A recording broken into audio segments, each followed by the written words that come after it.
And Hungary believes allocating 50 billion euros to Ukraine from within the EU budget over 5 years is a bad decision. Has to offer. But we have a different future in mind. The globalists can all go to hell. I have come to Texas.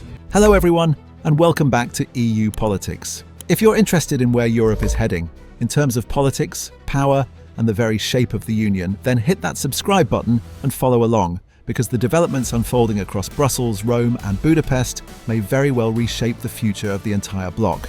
Always consider the European identity as fact, established by history even before geography. You mean President of Russia? Yes. Okay. Russia and Hungary has a common neighbor called Ukraine. And we have a peace strategy, so we would like to keep open all the communication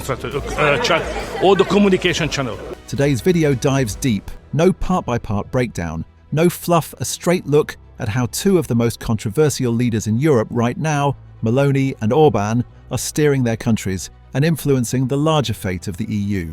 Let's get into it. Since the 2024 European Parliament elections, the political balance inside the EU has shifted dramatically. Far-right and nationalist parties gained strength, shaking up the traditional centre-left/centre-right dominance and placing novel pressures on the bloc's institutions. Against that backdrop, two names stand out: Giorgia Meloni in Italy and Viktor Orbán in Hungary. On the surface, both lead right-wing governments. But when it comes to Europe, to the EU, their visions, alliances, and ambitions sometimes clash and sometimes converge, with consequences that may define the future of Europe. And get from United and maybe States. Europe too. You know, we can include Europe, but it's going to get more difficult. So inside the European Union, we will manage all of our affairs to be the most possible humble guy. So, who are they, and why does what they do matter? Giorgia Meloni became Italy's Prime Minister in 2022, leading what many consider Italy's most right-wing government since World War II.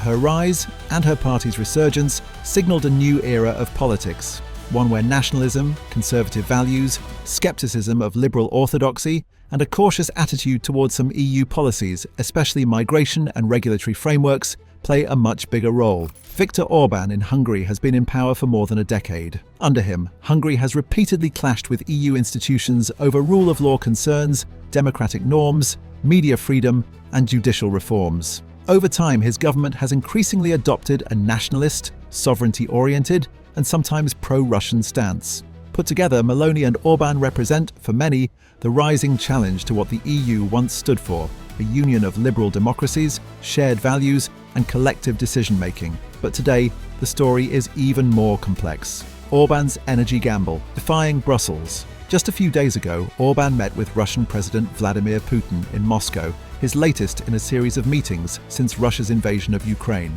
In that meeting, Orbán promised he would continue buying Russian oil for Hungary, despite EU sanctions and growing pressure across Europe to cut dependence on Russian energy. He declared bluntly, Russian energy supplies are the basis of Hungary's energy security and will remain so. This is a direct challenge to the EU's collective strategy, one that calls for solidarity, unified sanctions, and a coordinated shift to alternative energy sources. By defying that push, Orbán is putting Hungary outside the EU's mainstream foreign policy bloc and undermining Brussels' efforts to maintain unity. Politically, this move underscores a key point. Orbán rejects what he frames as Brussels bureaucrats and prioritizes national sovereignty and pragmatism, even at the cost of EU unity. At the same time, the move sends a message to other EU governments. If you rely heavily on Russian energy, don't expect to be pressured into immediate compliance with EU sanctions or energy transition agendas. For many, this is a dangerous precedent. For others, it is a demonstration of national self-interest in the face of EU pressure. Meloni's uncertain position between EU, domestic challenges, and 2027. Meanwhile, in Italy, Meloni faces a different kind of challenge: domestic political volatility that could drastically reshape her government's future stance toward the EU. In late November 2025, regional elections were held in several Italian regions. Despite Meloni's national-level grip on power, her coalition suffered setbacks. 2 out of 3 contested regions were won by the centre-left opposition. The results triggered alarm within her conservative coalition.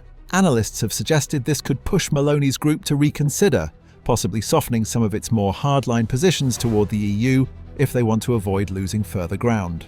But at the same time, to stay in power, there is talk that Meloni's allies may try to change Italy's electoral law in advance of the 2027 national election, a system change that critics argue could undermine democratic fairness and tilt the odds in favour of her coalition. What this means for EU politics is uncertain. On one hand, a weakened or wary Meloni might opt for more realistic cooperation with Brussels.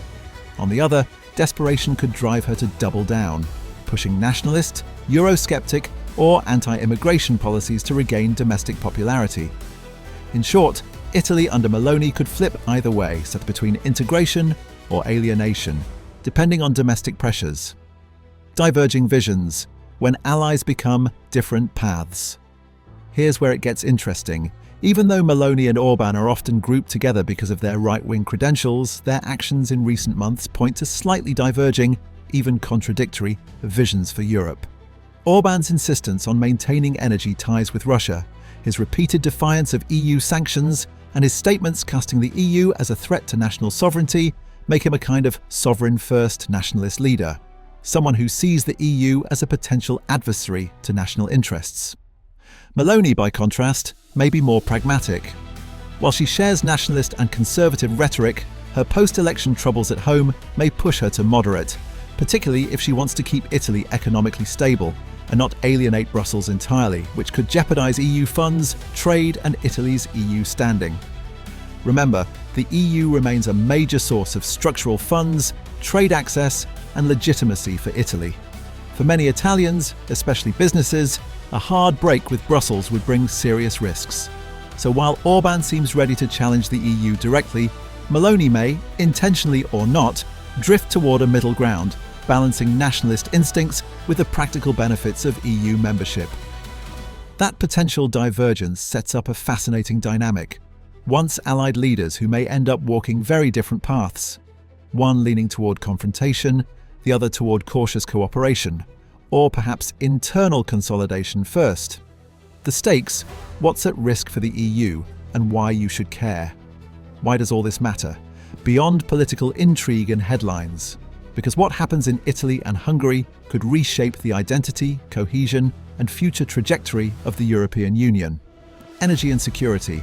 Orbán's continued reliance on Russian oil undermines collective EU strategy on energy independence and sanctions, making the EU's geopolitical stance weaker, more fragmented, and less credible. Unity and decision-making.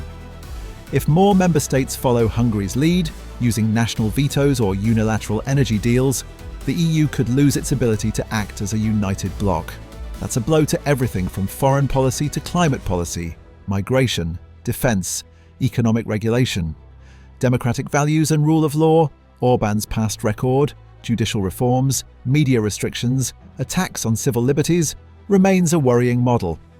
If his influence grows or if other right-wing governments embrace similar tactics, the foundations of EU unity, shared values, democratic norms, rule of law, could erode. Internal politics and EU legitimacy. In Italy, a weakened or unstable government under Meloni, struggling to balance nationalist ambitions with EU realities, could make Italy a less reliable partner. That instability could shift internal power balances, influence EU budgeting, reform agendas, and future enlargement talks. Future of the far right in Europe. The 2024 European Parliament elections already shifted the balance. Far-right and nationalist parties gained more seats, giving them greater influence over key issues: migration, climate policy, cooperation with Russia/China, etc. If figures like Orbán and Meloni continue to gain ground, and if mainstream parties fail to adapt, we could be looking at a very different EU within a few years.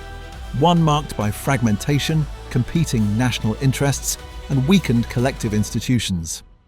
5. What's next? Watch points and what to expect. So, what should we watch in the coming months? Here's a shortlist. Will Hungary continue to defy EU energy sanctions and deepen ties with Russia?